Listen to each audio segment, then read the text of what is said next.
구독, 좋아요, 알림 설정, 댓글까지 부탁드리겠습니다. 많은 매체에서 집값이 오른다고 하는데 내년에 실거주 목적으로 내 집 마련하려고 하는데 마음이 급해지신 것 같습니다. 경기도 지역 설명 좀 부탁드립니다. 피트 시흥. 시흥도 도시가 많죠. 시흥 내에도. 특히 시흥 같은 경우가 택지지구도 많죠. 105 신도시도 있고 은계지구, 장현지구 등등 몇 개 더 있는데 기억나는 게 없네요. 장현지구에 지하철 들어온다 이런 것들도 있고 105 신도시는 서울대 들어온다. 그렇죠. 다 각각이고요. 시흥이 워낙 넓죠. 정확히 시흥 어디시죠? 질문하신 분 아이디를 제가 기억을 안 했네. 그런데 결국엔요, 늘 말씀드리지만 지금 집값은 시와 MTV 거기도 있죠. 정왕동 여기네요. 시와 있는데 이런 데인데 찍어봅시다. 아파트를 아무거나 하나 찍어보더라도요, 지금 요게 일반적인 가격인데 요만큼 거품이 꼈다가 지금 요만큼 빠진 상황인 거죠. 그러니까 여기도 한 이 정도의 갭, 지금 한 1억 정도의 거품이 붙었다. 거의 요 단지 제가 찍은 단지 같은 경우는 3억 정도이니까 이게 2억 할 게 3억 하는 거기 때문에 거의 한 33% 정도의 거품이 쌓여있는 상황이다. 이게 지금 원래 이렇게 해서 거품이 빠져요. 거품이 빠지는 걸 지금 뭘로 살려놓은 거예요? 유동성으로 살려놓는다고 그랬죠. 그래서요, 부동산 시장은 이거로 유동성입니다. 유동성이 계속 늘어나는데 이런 거라기보다요, 이게 부동산 시장은 유동성인데 이게 거품이 생기는 경우는 무슨 유동성이 생겼을 때다? 대출 유동성이 유입이 됐을 때다.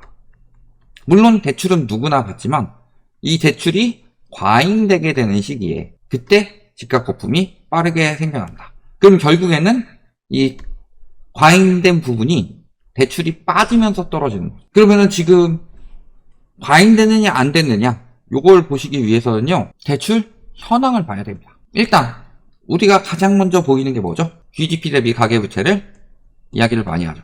현재는 93% 정도라고 하는데 요 93%에는 크나큰 오류가 하나 있는 게 뭐라고 그랬어요?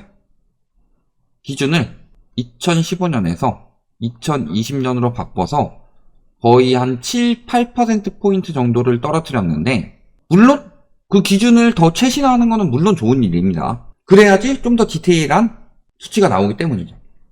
근데 문제는 요 때를 기준으로 하기에는 특수한 상황이었죠. 2020년이 뭐가 있던 시기였죠? 코로나가 있던 시기잖아요.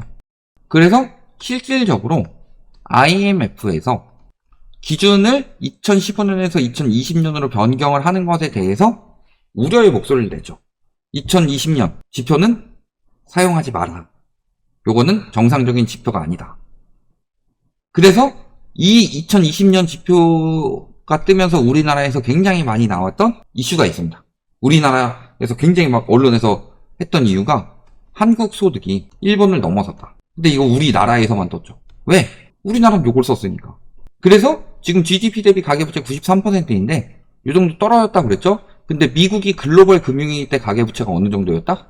97% 정도 됐었다. 그리고 일본이 버블이 붕괴될 때 PIR이 한 18.5 정도 됐었는데 우리나라 21년 3분기에 PIR이 도쿄 PIR 말하는 거예요.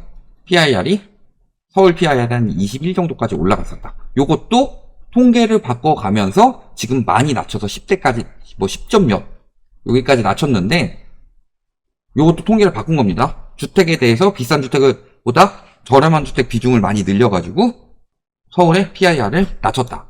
이런 식으로 진행을 했기 때문에 아직 거품이 안 빠지는 거예요. 그러면 요 가계부채가 빠져야 되는데 가계부채가 빠질 것이냐 안 빠질 것이냐, 정상적으로 늘어나고 있냐 안 늘어나고 있냐, 빠지고 있냐 안 빠지고 있느냐는요, 두 가지 지표만 보시면 됩니다. 첫 번째, 정상적인 가계부채냐.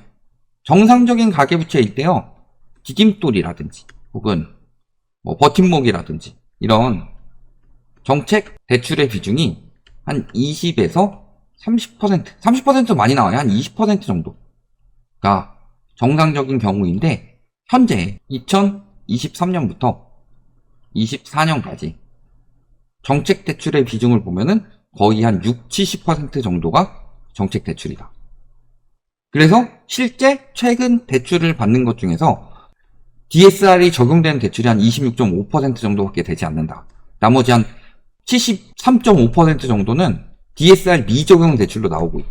그렇죠? 그런 상황인 거고, 여기에 그러니까 지금 대출이 빠져야 되는 걸 정책 대출로 버티고 있는 거예요. 그러면은 가계부채가 안정이 되냐? 연체율 어때요? 연체율 지금 이렇게 떨어지다가 2022년 5월을 기점으로 연체율이 이렇게 올라가고 있습니다. 물론 6월에는 기사가 뜰 거예요. 연체율 하락. 요거는 100% 확신합니다. 6월엔 연체율이 떨어질 거예요. 왜 떨어지냐? 매 분기 말 상매각을 통해서 연체율을 낮추기 때문에. 그래서 보통 보면은 이제 신용대출 이런 것들은 받기가 힘드니까 상각하고, 주담대 이런 것들은 매각하죠.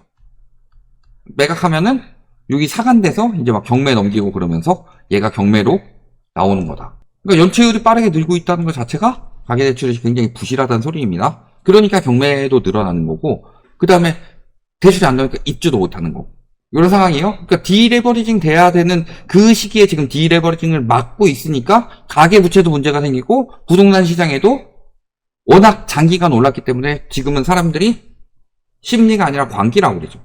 그 광기에 넘어가서 사는 거고, 특히 전세 사는 사람들, 이 사람들을 많이 부추기죠. 이런 식으로 해서 지금 떨어지는 걸 막는 정도인 거죠.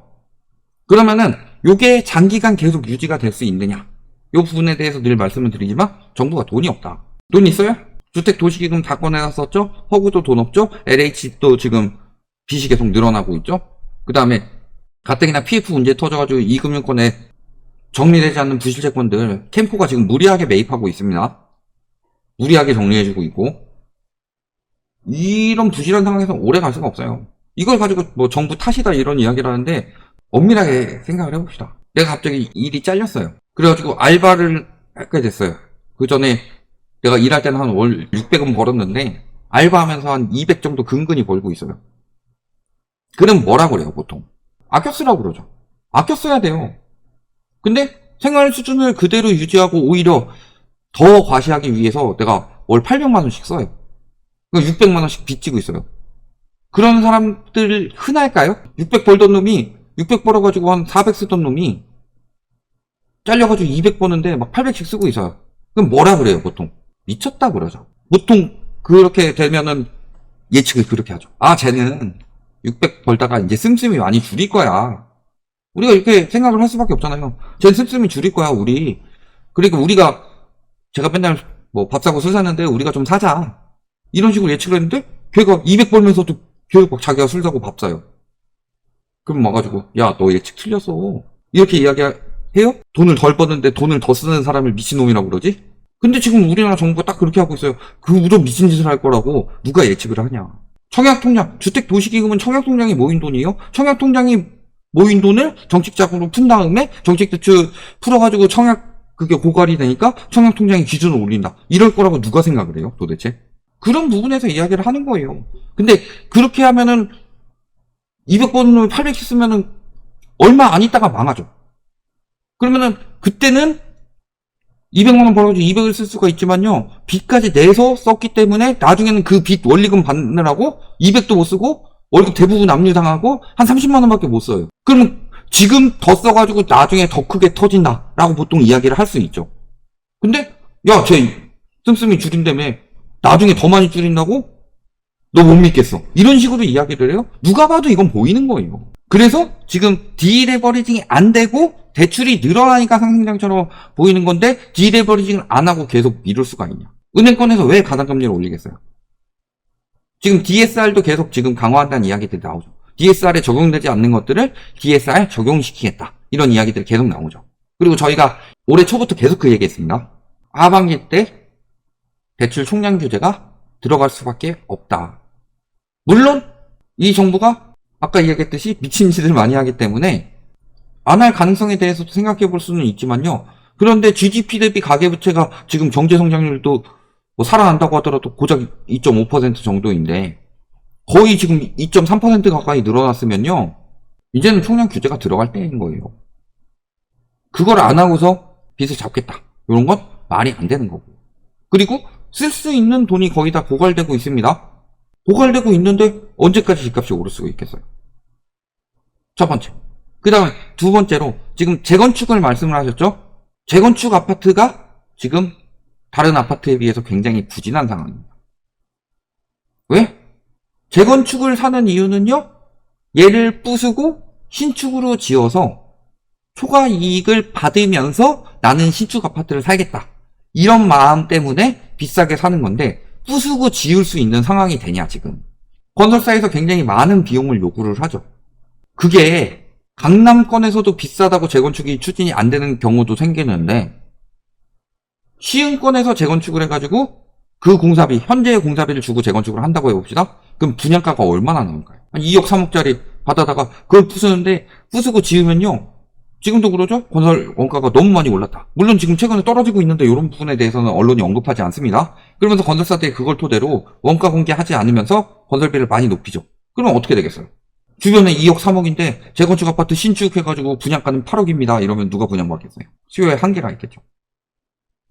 그러니까 지금 재건축이 들어갈 때가 아니라, 특히 고금리 시장 같은 경우 재건축은 빚내서 투자 목적으로 사죠. 보통 전세 놔도 전세가가 굉장히 저렴하게 들어갈 수밖에 없죠. 자기 자본이 많이 필요하고 대출까지 껴야 되는 경우도 많다. 근데 고금리 시기에 재건축을 하게 되면 재건축은 굉장히 시간이 지연되기 때문에 많은 기간 동안 이자를 내야 되는데, 지금 금리가 떨어진다고 하더라도 빠르게 떨어질 걸로 보이진 않죠.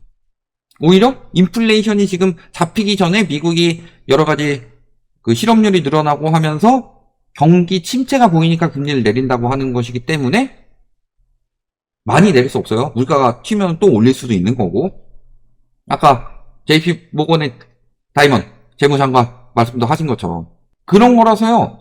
지금 다른 나라들은 빚을 줄이고 있는데 우리나라만 억지로 그 빚을, 가계부채를 늘리기 위해서 정부가 돈을 쏟아 부은 거예요. 근데 정부 부채 늘어나는 것도 부담이죠. 하는 마통을 지금 얼마나 많이 썼는데. 그게 지금 현 상황인 거예요. 이게 그 자금이 어디로 흘러들어오고 있다? 서울을 기점으로 수도권까지 들어가고 있는 건데, 그게 얼마나 오랫동안 들어갈 수 있을까요? 그리고 뭐 요즘에 뭐 둔촌주공 뭐 와가지고 댓글 달고 그러는데요. 둔촌주공은 들어오고 나서도 한 5년 이상 못 팔아요. 5년 뒤까지 집값이 올랐다고 장담할 수 있어요? 그 이야기를 몇 번이나 하는데도 와가지고 내용도 안 보고 옛날 거에 자꾸 댓글 달고 있어요. 요즘에 올리고 보지도 않고. 그게 지금 현 시점이기 때문에요. 2억짜리를 3억에 사게 되면 어떻게 돼요? 내가 자유롭게 투자를 하든, 아니면 뭐 조금 더 여유롭게 쓰든, 아니면은 하다못해 매우 낮은 예금금리라도 받으려고 넣어놓든, 그 1억에 대한 기회비용이 부동산 시장에 집에 깔려가지고 그 집을 팔기 전까지 계속 그 기회비용을 날리게 되는 거다. 그렇기 때문에 내 집 마련은 고점에서 하면 안 된다. 내 집 마련은 항상 저점 가까울 때 해야 된다. 그래서 실거주가 집을 살 땐 아무 때나 라고 말하는 인간들을 믿지 마라, 절대. 실거주야말로 투자는요, 아무 때나 해도 돼요. 저희가 예를 들어서 부동산 투기를 권장하는 유튜버였으면 2020년에 집 사라고도 했을 수도 있죠. 그리고 2021년에 빨리 팔라고도 했을 수 있죠. 저희는 항상 실거주 요건에서 생각하죠. 실거주는 2020년에 절대 집 사면 안 된다. 왜냐면 실거주가 타이밍 맞춰서 빠지는 경우가 거의 없기 때문에. 그래서 물린 사람들 얼마나 팔았어요? 한 10%도 못 팔았어요. 그래서 호가 떨어지다 다시 올랐으니까 신난다, 에헤라 디야 하고 있는데 팔려요? 거기다가 부대 비용 이런 것도 생각을 해야죠. 그래서 지금 집을 사면 안 되는 거다. 뭐 서울 수도권, 시흥은 수도권이라고 보기는 어렵지만 시흥도 마찬가지예요. 지금도 아직 그 거품이 덜 빠졌는데, 이게 빠지냐 안 빠지냐는요, 빚이 빠지냐 안 빠지냐인데, 우리나라가 글로벌 금융위기 이후 다른 나라들이 대부분 디레버리징이 됐는데, 우리나라가 디레버리징이 안 된 이유는요, 보통 2011년에서 2014년 사이에 DSR을 도입했는데 우리나라는 그거보다 10년 정도 늦게 도입을 했기 때문에 지금 그때 빚이 부풀었던 건데, 그 빚이 빠지겠냐 안 빠지겠냐. 그 빚은 빠질 수밖에 없어요. 억지로 밀어올린 빚이기 때문에. 그러니까 우리는 힙합을 해야 된다. 빚을 올릴 때가 아니라 드랍 더 빚 해야 된다. 곧 그렇게 될 수밖에 없는 상황이고, 이렇게 보시면 되겠습니다.